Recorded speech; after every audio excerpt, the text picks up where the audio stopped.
Hey guys, inspirasi for sukses di sini. Kita kembali lagi untuk book review Cashflow Quadrant Part 2. Kalau lo belum nonton bagian ke-1-nya, lo boleh klik di sini. Semuanya masih inget dong yang namanya Cashflow Quadrant dengan 2 garis dan dengan I, S, B, dan I seperti di video yang bagian pertama. Untuk membuat lebih menariknya, Rich Dad sebenarnya bercerita untuk mempermudah dan membedakan filosofi Cashflow Quadrant dari sisi kiri dan sisi kanan. Dan ceritanya seperti ini. Pada suatu ketika, terdapat sebuah desa yang kecil. Desanya sangat nyaman dan indah. Tetapi, hanya ada satu problem. Desa ini tidak ada air, kecuali kalau ada hujan. Dan untuk menyelesaikan dan mengakhiri permasalahan air ini, sang kepala desa meminta warga desa untuk menjadi pemborong, menghantarkan air ke desa setiap harinya. Dan ternyata ada 2 pemuda bersuka rela untuk melakukan tugas ini. Dan sang kepala desa pun memberi borongan tersebut ke kedua pemuda. Dia berpikir dengan ada kompetisi dari kedua pemuda dapat membuat harga airnya murah dan juga memastikan persediaan air ke desanya. Dan pemuda pertama bernama Asep bermula dengan membeli 2 ember galvanis dan bermula berlari dari desa ke danau yang berjarak sekitar 2 km dan menampung airnya ke penampungan yang para warga buat. Dan dengan cepat dia mendapatkan uang dengan kerja kerasnya dari pagi sampai sore. Tiap harinya dia harus selalu bangun lebih pagi dari para warga untuk memastikan airnya tercukupi. Ini bukan pekerjaan yang mudah, tapi Asep sangat senang bisa mendapatkan uang dan mendapatkan hanya 2 kontrak eksklusif untuk bisnis air ini. Tetapi pemuda yang kedua, Joko, anehnya dia hilang dan belum pernah terlihat untuk beberapa bulan. Yang sebenarnya membuat Asep sangat senang karena dia nggak ada kompetitor. Joko malah tidak membeli ember seperti Asep. Joko membuat rencana bisnis dan membuat perusahaan.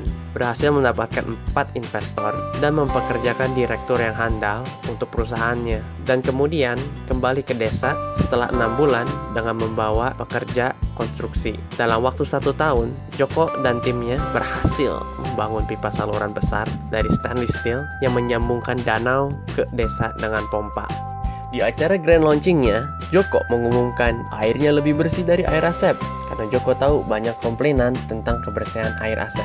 Joko juga mengumumkan dia bisa menyediakan air setiap harinya 24 jam 7 hari seminggu dan Asep hanya bisa mengirim air pada hari kerja dan tidak bekerja di hari libur. Joko juga mengumumkan harga airnya 75% lebih murah dari air Asep yang lebih berkualitas dan lebih baik dan terpercaya. Pada akhirnya, para warga berbondong-bondong bersorak dan lari ke keran air Joko.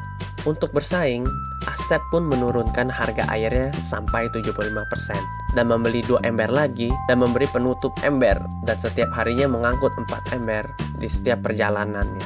Dan untuk membuat pelayanannya lebih baik, dia pun mempekerjakan kedua anaknya untuk shift malam dan hari libur. Dan ketika kedua anaknya pergi keluar dari desa untuk kuliah, Asep pun bilang ke kedua anaknya, "Kalian cepat balik kampung, karena suatu hari bisnis ini milik kalian." Tetapi tanpa alasan, kedua anaknya tidak pernah balik kampung. Akhirnya, Asep mempekerjakan pegawai dan memiliki masalah dengan undang-undang perburuhan yang menginginkan Asep membayar gaji lebih tinggi dan memberi benefit yang lebih dan hanya memperbolehkan para buruh mengangkut 1 ember setiap perjalanan. Sementara itu, Joko baru sadar kalau desanya membutuhkan air, pastinya desa lain membutuhkan air juga. Dia pun menulis ulang rencana bisnisnya dan pergi untuk membangun saluran pipa air ke seluruh desa-desa persekitaran. Joko hanya mendapatkan beberapa perak setiap embernya, tetapi dia menjual miliaran ember per harinya. Mau Joko bekerja atau tidak, tiap harinya para desa tersebut akan selalu menggunakan air. Joko membangun saluran pipa tersebut untuk menghasilkan uang untuk dirinya dan juga air ke seluruh desa. Pada akhirnya, Joko hidup dengan bahagia sampai tua. Tetapi Asep tetap bekerja keras untuk sisa hidupnya dan selalu mempunyai masalah keuangan. Tamat. Cerita Joko dan Asep ini sebenarnya menjadi pedoman untuk Robert dan pastinya untuk saya untuk membuat keputusan hidup. Karena apakah saya membuat pipa saluran atau mengangkut ember? Apakah saya bekerja keras atau bekerja pintar? Jadi selalu berpikir untuk membuat pipa saluran untuk cash flow ke dompet dan tabungan kamu.